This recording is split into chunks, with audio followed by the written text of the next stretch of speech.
Rusty Quill presents The Magnus Archives.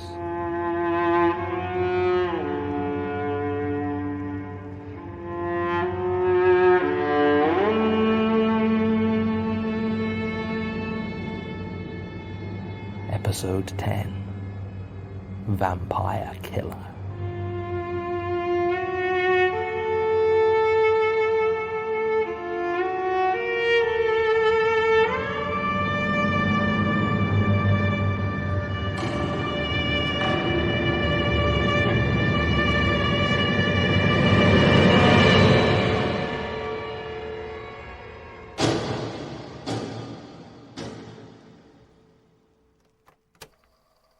Statement of Trevor Herbert regarding his life as a self-proclaimed vampire hunter. Original statement given July 10th, 2010. Audio recording by Jonathan Sims, head archivist of the Magnus Institute, London. Statement begins. Right then. Been almost 50 years I've been meaning to pay you people a visit and get this down on paper, but I finally got here. So where to start? My name is Trevor Herbert, like I put at the top of your form there, and I've been homeless for most of my life. In fact, if you lived in Manchester, there's a good chance you'd have heard of me. They call me Trevor the Tramp. I mean, I'm not exactly easy to miss, am I? And I've been living there in public view for so long, I guess I've become kind of an institution. Helps that I've always had a kind of uncanny knack for guessing people's ages. People will come up to me on the street and ask me to guess their age, and I'll tell them, and most of the time they'll be shocked when I get it right. It's fun. So everyone around Manchester knows about Trevor the Tramp, sure. I hear someone even made me a page on the internet, and it got a few thousand likes. I don't know exactly what that means, but it sounds nice. Obviously that's not why I'm here, though, is it? No, I'm here because I've also dedicated my life to finding and killing vampires. I've killed 5 people that I know for sure as vampires, and there are 2 more that may or may not have been. There is 1 man I have killed, unfortunately, who I am now sure was human, but I also know that he was a violent criminal, so I try not to feel too badly about that. I'm sure it's hard to accept for anyone, even an organization such as yourselves, but I do not have proof to give you except for the vampire teeth that I will leave with this statement. Do not feel bad about reporting me to the police for the murders, as I am sure you must, since I have recently received a diagnosis of late-stage lung cancer, and it is doubtful I will be living much longer anyway. That is the main reason for finally putting down on paper the details of the mission I have been secretly undertaking for the last half a century. I killed my first vampire in 1959. At that point I was still living a mostly normal life, save perhaps for the abuse my family was subject to from my father. He was a vile man who ended up killing my mother in 1956. It was a clear-cut case of drunken murder, but the courts ruled it as an accident, and my father stayed out of jail. Luckily, myself and my brother only had to endure 4 months of unpleasantness from him before he finally finished drinking himself to death. I was 13 when he finally died, and my brother was 15. Following his death, there were several attempts to rehome us as orphans, but they always split us up, and we couldn't be doing with that, so we'd generally run away. After a while, it became so we were happier finding our way on the streets than in another stranger's home. It was in autumn of 1959 that we were taken in by Sylvia MacDonald. It wasn't any sort of official fostering agreement, but it was getting to be quite cold at the end of October, and it just saw us shivering in a side street next to the King's Arms Hotel as it was back then, on Tipping Street before the Ring Road took it over. Looking back, I believe it to have been visiting the pub for the purposes of locating down and outs for use as victims, and in my brother and myself I must say it successfully found some. It looked like an older woman, a widow I assumed from the way it dressed in black, and had a strange manner which I know now to be the mark of the vampire, but back then I paid no attention to it. Many of the older folks had lived through both wars, and it was not uncommon for them to be somewhat strange. I thought this was the case with Sylvia MacDonald, and after a small amount of discussion, my brother and I agreed to the offer of food and shelter. Let me say a little bit about the vampire's manner, because once I taught myself to read, I read as much on the subject as I could, and it isn't covered often or clearly in those books I have found. You see, from my own observations, I believe a vampire to be more like an animal than a man. That is not to be taken as merely a turn of phrase, but more to do with how they work. I do not believe vampires are human in anything more than their appearance, nor have I ever seen evidence that they create more of their kind through feeding. One thing that should be noted is that they do not speak. In fact, they are, in my experience, totally silent, having no need for air and no room in their throats for a windpipe. They are able to make themselves understood, however, with absolute clarity, though the manner through which they do so has never been clear to me. When Sylvia MacDonald came to us in the alleyway that day, we understood that was the name it gave itself, and that we were being offered a meal and a bed, even though it never uttered a single sound. More than that, I do not recall the fact that it never said a word as striking either of us as strange in the slightest. I have never fully understood how they are able to do this, and I doubt that I ever shall, but I can only assume it to be some instinctive form of hypnosis or mind control. Another misconception I have always faced when trying to discuss vampires is that people think they cannot go out during the day. They can. While I have witnessed them avoid direct sunlight if possible and wear generally more covering clothes when moving around during the daytime, they seem to have no significant problem doing so. I would describe them as weaker during the day, but whether this is scientifically due to the sunlight or simply because evil has less power in the daylight hours is unclear to me. Sylvia MacDonald came to us on an overcast afternoon, and enough of its pale flesh was uncovered that, were sunlight to truly harm a vampire, then it would likely have been destroyed.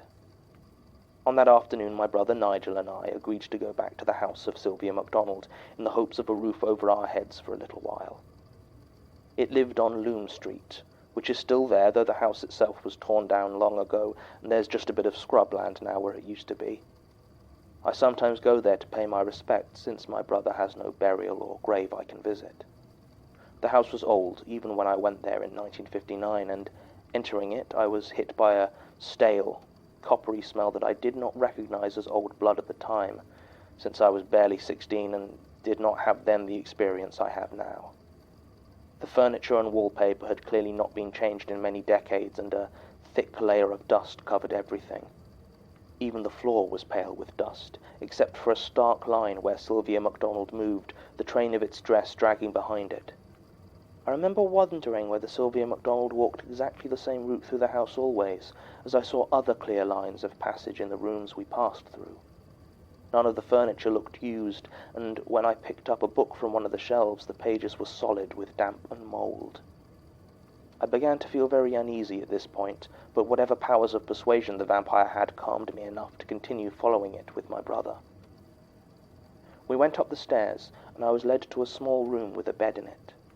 I was made to understand that this would be my room, and was left there as Sylvia MacDonald led my brother away to the room next to it. When it returned, it brought a bowl of fruit and offered it to me. The fruit was clearly weeks old and in various stages of rotting, but just to appease the thing, I found an apple and a couple of grapes that seemed edible, and I ate them. It watched me silently the whole time, and then turned and walked out towards Nigel's room. By this time, whatever the creature had done to make me compliant seemed to be starting to wear off, and I was realizing just how wrong everything was. I was also realizing that it didn't look like there was any easy escape from the house. All the windows I had seen were barred, and I recalled Sylvia MacDonald had locked the sturdy-looking front door behind it after we had all entered. So instead I just laid down on the musty old bed and I waited. Couldn't rightly say what I was waiting for, but soon enough it got dark, and I assumed Sylvia MacDonald had gone to sleep, not yet realizing the manner of being that I was dealing with. I wanted some light to comfort me, but the old house seemed to have no electricity at all, so I used my cigarette lighter on a candle I found next to the bed and crept towards the door. It wasn't locked, thankfully, and I left the room assigned to me and walked over to where I believed my brother was. I went in and found him lying in his own bed, pretending to sleep. After a bit of talk, it became clear that Nigel was no happier with our situation than I was, and we both resolved that another night on the cold streets was better than staying with this strange woman. As we talked through possible ways to escape, however, we heard a rustling sound outside the door, and the handle began to turn. Not wanting to anger our strange host, I crawled under the bed to hide, while Nigel returned to pretending to sleep. From my vantage point under the bed, I could see the door open and the skirt of Sylvia MacDonald enter and move towards the bed. I simply laid there and tried not to make a sound. I am not proud of this, and sometimes have a certainty that my inaction led directly to my brother's death, but most of the time I accept that if I had alerted the vampire to my presence, then I would also have died. Either way, the fact of the matter is that I did nothing, as I heard the sounds of a struggle overhead and Nigel's strangled cry. The creature turned quickly and hurled him down. Something fell to the floor in front of me, but I didn't look at it. My eyes locked on Sylvia MacDonald as it pounced on my brother. It opened its mouth, for what I then realized was the first time since we met it, and I could see nothing inside save for a dozen long, thick, pointed teeth like a shark. In one fluid movement it plunged those teeth into my brother's neck and tore out a great chunk of flesh. Blood started to spurt from Nigel's spasming body as Sylvia MacDonald's throat began to twitch. Its jaw detached, and a long, tubular tongue, about the thickness of my forearm, snaked out of its throat and clamped onto the gushing wound. There was an awful slurping sound, the first noise I'd ever really heard the creature make, as the tongue sucked the blood from my brother's throat. I just lay there watching, as its stomach began to distend and swell, the now bulbous belly straining against the black dress it wore. After the longest 10 minutes of my life, the vampire finished. Its tongue retracted back into its throat, still dripping blood onto the now pale corpse of my brother, and it lay back upon the floor, apparently contented. As this had been happening, all my energy had gone towards not screaming or giving away my presence. But as the vampire lay satiated on the floor, I turned my attention to what had fallen from Nigel's hand when he had been dragged out of the bed. It was his pocket knife. I had no idea what a small knife like that would do against a creature that seemed far stronger and faster than me, but I didn't see any option other than to try. I moved so slowly as I reached for the knife that at times it seemed like I wasn't moving at all. I was worried that the creature would spot me and strike as it had with Nigel, although I now know that smell is in fact the vampire's major sense, and with all the blood around there was little chance of it detecting my scent. Grasping the knife in my hands, I crept over towards the creature as it placidly digested my brother's life, until I stood over it. I felt a sudden surge of rage and adrenaline come over me, and with a speed and strength I never knew I had, I plunged the knife into Sylvia MacDonald's blood-bloated stomach. It burst like a sick balloon, and blood began to pour out. The creature's eyes shot open and it clutched at the wound desperately. Its throat was not capable of uttering a scream, but its face displayed a silent pain and anger as it flailed on the floor.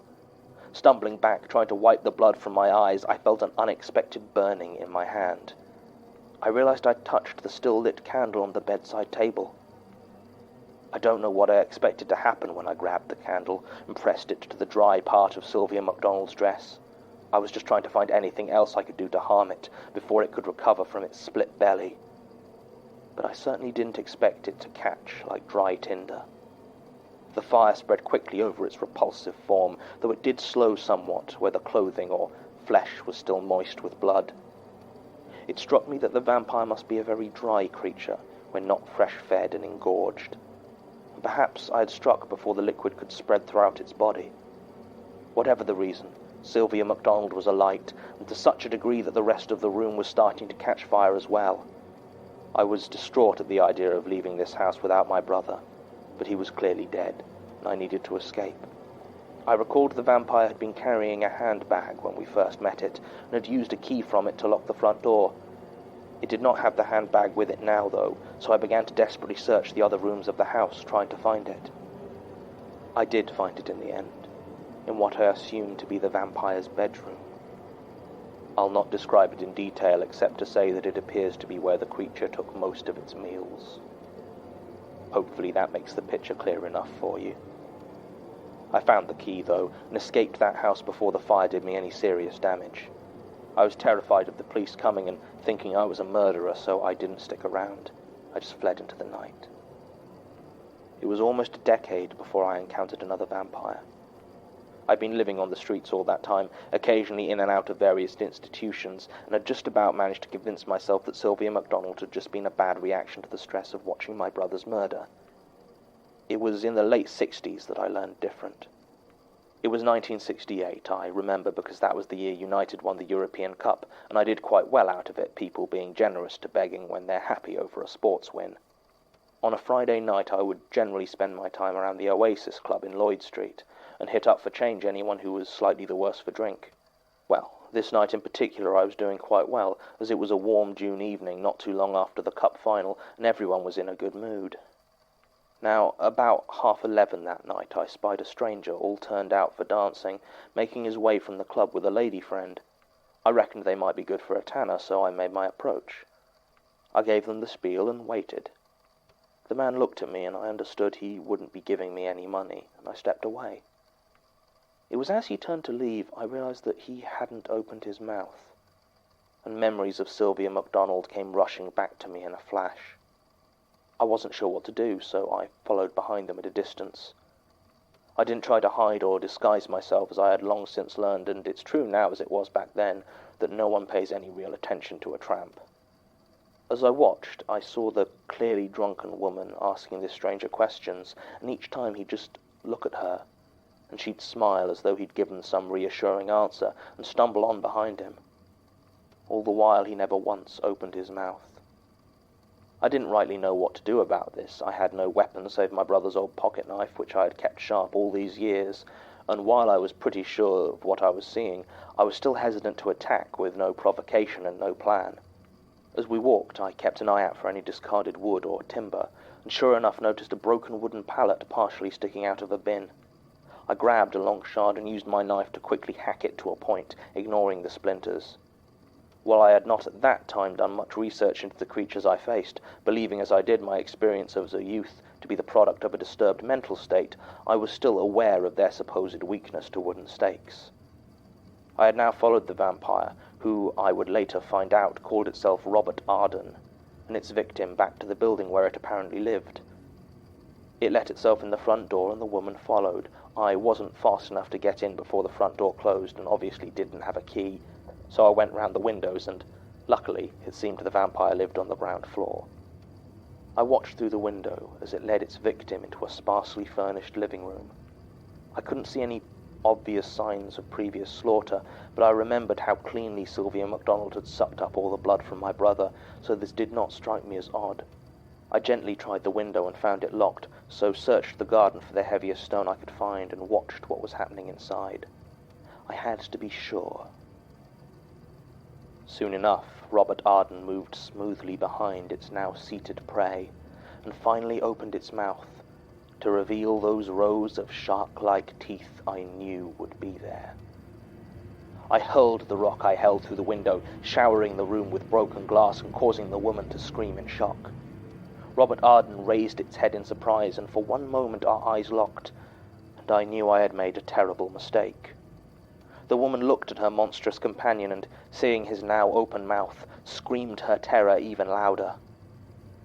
In a single movement, far quicker than I expected, Robert Arden was through the window and on me. I struggled and fought, but it was far stronger than I was, and I could barely keep its jagged teeth from finding my throat. It was the first and last time I ever touched a vampire's skin with my own. The flesh was cold and spongy, like the inside of a bruised apple, and I felt bile rise in my throat even as I fought for my life. Finally, its teeth bit into my neck. Not enough to kill me outright, but with enough force to cause the blood to flow. At that moment, I saw a sort of frenzy enter the eyes of Robert Arden, and with a spasm, its leech's tongue surged from its throat, and I felt it attach to my neck. I do not know if you've ever felt your blood being sucked out of you, but I would not recommend it. Now, it is at this point I have something of a confession to make. For the 3 years preceding this event, as well as on and off throughout the years since, I have had a relationship with the drug heroin. I tried it for the first time shortly after Nigel's death, and since then I have periodically relapsed. I have always tried to keep this a secret, as I am aware that I have a certain reputation to uphold, and I would not want it to be damaged with the revealing of my addiction. but it is important to this account, as I believe it was whatever heroin still remained in my system that night that caused the vampire Robert Arden to remove its tongue from my neck and start to shake as though having a violent choking fit. I lay there, trying to compose myself enough to fight back, when I became aware of the screaming. The woman, who had been brought in as a victim, was standing over the flailing Robert Arden, stabbing it repeatedly with a kitchen knife. Strong and quick as it was, the vampire didn't seem to be able to cope with the sudden onslaught of violence and was on the ground. This gave me the precious seconds I needed to get to my feet and locate my improvised wooden stake. I took aim and plunged it into where I believed the thing's heart should be. It was easier than I thought it would be. The chest was soft and yielding, and there didn't seem to be any rib cage to stop the blow. Robert Arden went rigid and froze, apparently unable to move its body, though I saw its eyes darting around wildly. It was at that point the woman, whose name I never discovered, dropped the knife and ran. I never saw her again, but she had already saved my life. I took out my cigarette lighter and set Robert Arden alight. Like Sylvia MacDonald before it, it caught fire in a matter of seconds, and by the time the police arrived, there was nothing left but a small patch of scorched tarmac. I was lucky that night, and nobody saw anything or called the police before I was finished and had made my way from the scene. But I was always more careful after that. Following that night, though, I was never again worried that I might have been wrong about the existence of vampires. I always kept my eyes open for them, although sometimes I was too eager, as was the case of Allard Dupont, who I killed in 1982 and later discovered was a human.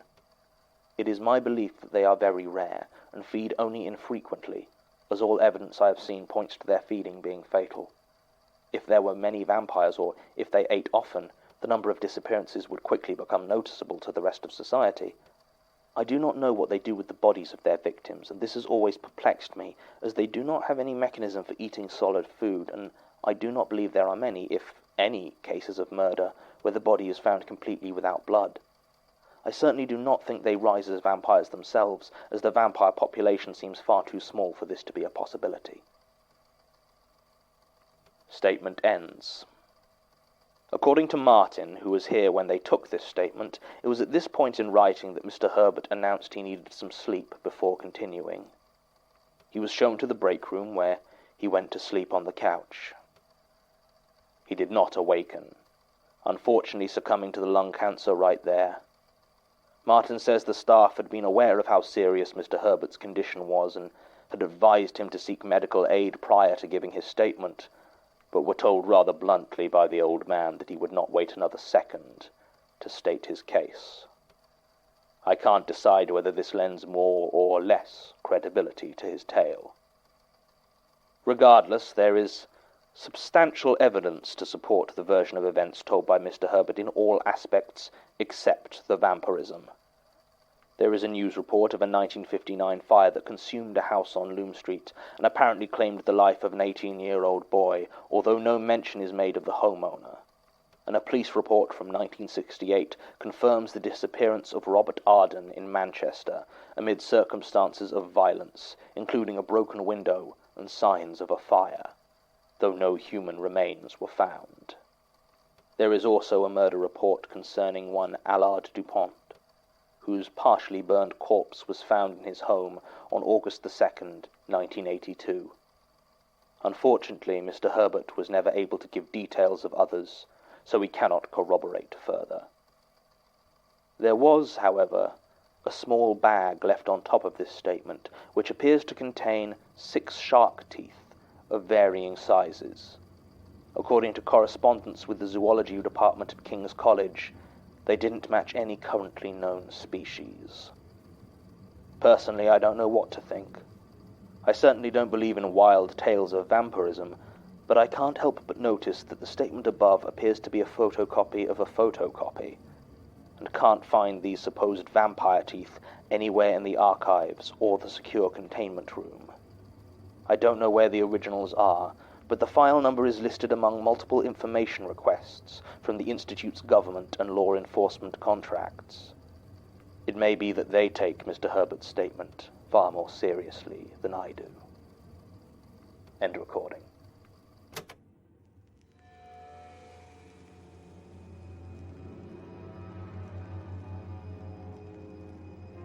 The Magnus Archives is a podcast distributed by rustyquill.com and licensed under a Creative Commons Attribution Non-Commercial Share-alike International License.